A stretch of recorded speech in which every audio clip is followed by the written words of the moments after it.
do have a strong team. Obviously, we've seen some of these players in the Perfect Alliance League throughout, but now that Vanquish is no longer in the standings at all in our league, they don't have a Call of Duty team anymore. It's really going to show where these players are going to try to go after this. And obviously, Holler coming over from VQ, doing what he has to do for his new lineup, and it looked really good for him. He really had a good performance there. Of course, we'll be able to see if that will be the same story on map number 2, as it's going to be Search and Destroy coming up next. You're not going to want to miss that. It is going to be a very good series. We'll be right back after this quick commercial break.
Looking back when she was young, living wild and free, her life an empty book filled with magic memories.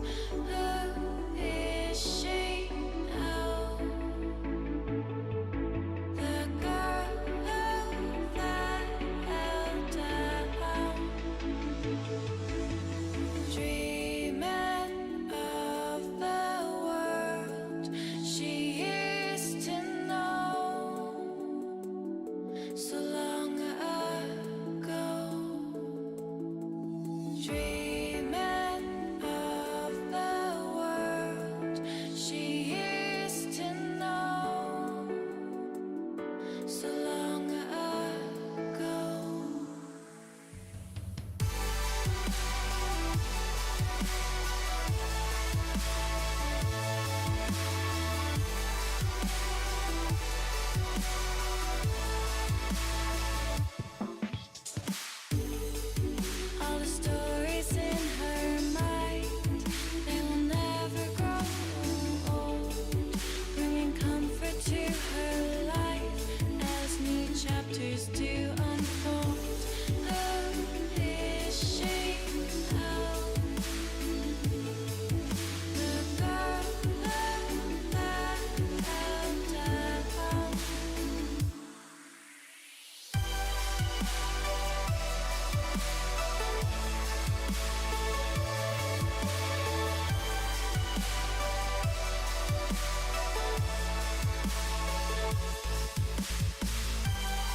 Welcome back to week 5 of the Black Ops 3 Perfect Alliance League here. And of course, this is day 1 of week 5.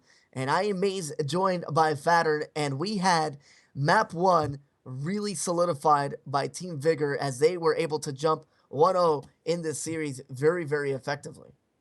They came right out and just blasted Phoenix off the map. I mean, they outslayed them, they out rotated them, and they out purified them. Oh, yeah. They just really just gave them the whole gamut of tricks, and just it was very impressive to see, especially off a new team that hasn't been hasn't been together for too long. But Search and Destroy will really see where that kind of like teammate thing comes into play, because I think Hardpoint is the easiest to mesh together as a team, because look, rotations, and we talk about trades and stuff in other game modes, but like CTF, you got to get cuts, which can be a lot more Oh, yeah. difficult. Same thing with uplink, and then being in position to trade, the real deep communication and search. So it'll be very interesting to see how the game shifts into a search and destroy. You're absolutely right. It's going to be very important for Phoenix to get themselves on the board as quickly as they possibly can, because they do not want to fall on the wayside early. Of course, this Search and Destroy will be played on Stronghold once we get into the right lobby here. But I do want to point out what the standings currently are in our league after the exit from Vanquish. So now we saw that Jester was the first team to withdraw from the Perfect Alliance League, and then Vanquish, unfortunately, they completely lost their entire roster, their management staff also. And so at the end of the day, they don't have a Call of Duty team, so they're no longer in the league in that regard. So now we're down to 8 teams, which is going to make it a little bit more favorable for these teams that are trying to play some catch up, obviously.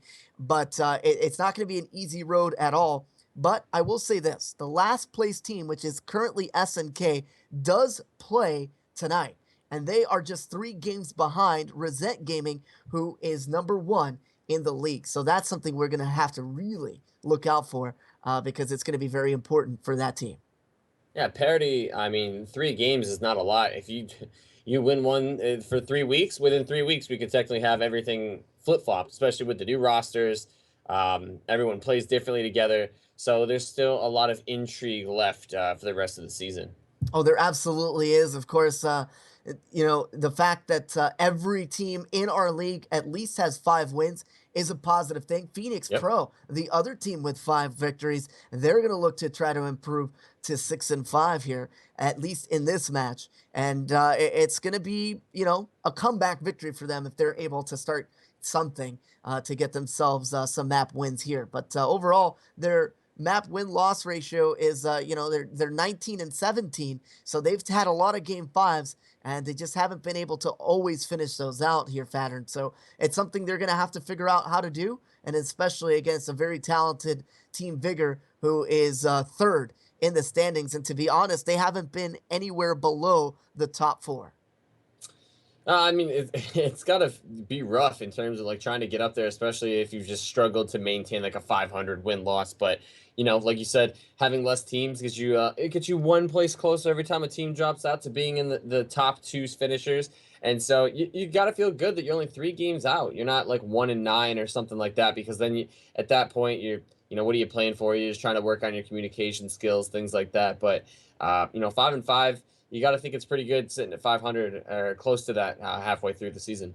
Yeah, you absolutely have to be excited, at least that you're in that opportunity where you're setting your own destiny, as you're saying right now. So it should be exciting to see that go through. Of course, the maps that are going to be played in this series, we've got Stronghold right now, then we've got Uplink on Fringe, Capture the Flag on Evac, and then Search and Destroy for Game 5. If it goes that distance, it will be played on Evac. Of course, we have to give the sponsors a huge shout out. They are the ones that are making all of this possible here tonight. And of course, they are Jerky XP, Honey Badger, XSplit, Team Razor, and of course, Custom Config. And a lot of you that are new, I see you guys are hitting that follow button. We appreciate each and every one of you guys.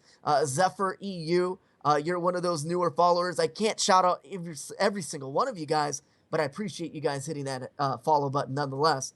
But I do want to say this. The fact that we have got ourselves a series that could potentially go to a Game 5, it makes me super happy, to say the least. I mean, we'll find out after this game because if Phoenix comes out and they do what they're supposed to and get control of like top bedroom and the bottom room and just make them go to B all the time and just have complete control of the map, come out with the win. I think we've got a good chance. But I think if Vigor comes out and finds a way to win and even forces around 11 or something like that. Yeah. I mean, they were so strong in the hard point, and if you have a CTF and an uplink, which are both respawn modes after they're up 2-0, I think it very heavily favors them. Yeah, it absolutely does favor them heavily, and it's going to be interesting to see if they're able to outdo that diversity and figure out a way. But I will say this: we've got some more matches coming up straight after this series as well, and it's going to really be an interesting night of competitive Call of Duty. Of course, you're not going to want to miss that at all. But if you're wondering which teams are playing right now, Team Vigor leading the series 1-0 against Phoenix. And of course, we really do welcome all of the new followers that are here.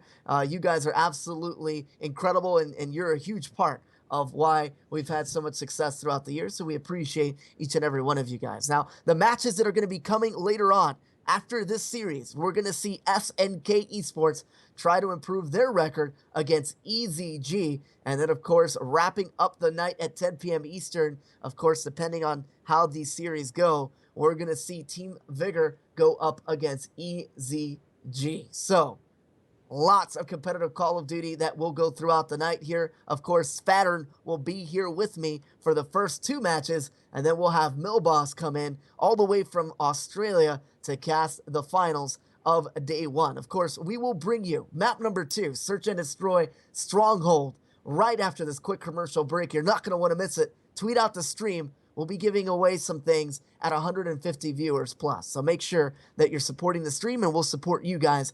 We'll be right back.